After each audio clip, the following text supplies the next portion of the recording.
Hi everyone, my name is Melissa Kernoyer and I'm on the CG&E Sales GTM team, and I have been at Google for almost 14 years.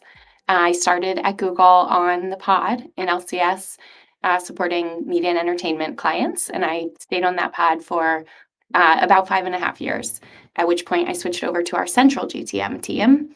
On Central, I was there for about 5 years, supporting operational efficiency projects. So a lot of things about how do we save time for account managers and really everyone on the pod. So I did a lot of work with GTech, ad approvals, billing, things like that. And the summer of 2020, I came back from my third maternity leave and decided it was time for a change to try something new. And so that's when I switched over to Sales GTM. I first joined the SDS Sales GTM team, and I was supporting BIM, the vertical, and HCS. And then over time, I moved on to cover specialist GTM over there. So I did video, SDMs, and programmatic specialist GTM.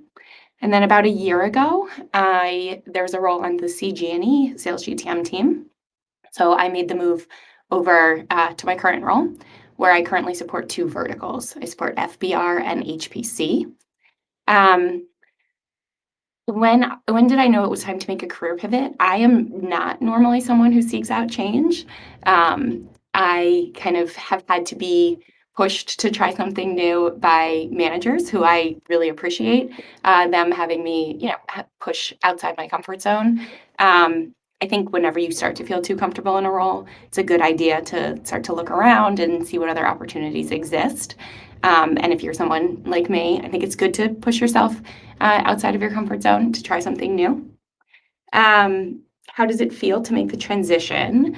I think it's twofold, really. I have always kind of found it sad to leave a current team because I think all the people I've worked with here have been wonderful. So there's a little bit of an element of, sad to leave current team, the comfort of the relationships you've built with both teammates as well as stakeholders, but also excitement about trying something new, learning a new skill set, and really widening the Google network.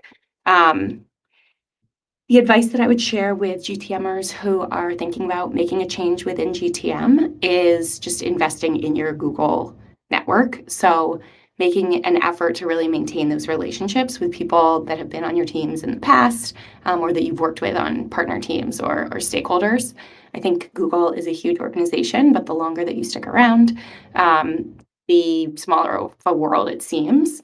And so, just making the time for those informal coffee chats, lunches, even just like pings that keep up a relationship, can really help and pay off in the long run, because as your network continues to expand and they move into other roles across the org, you start to see just the trickle-down effect of how large your own personal network can be, which is helpful as you start to think about what your next move could be.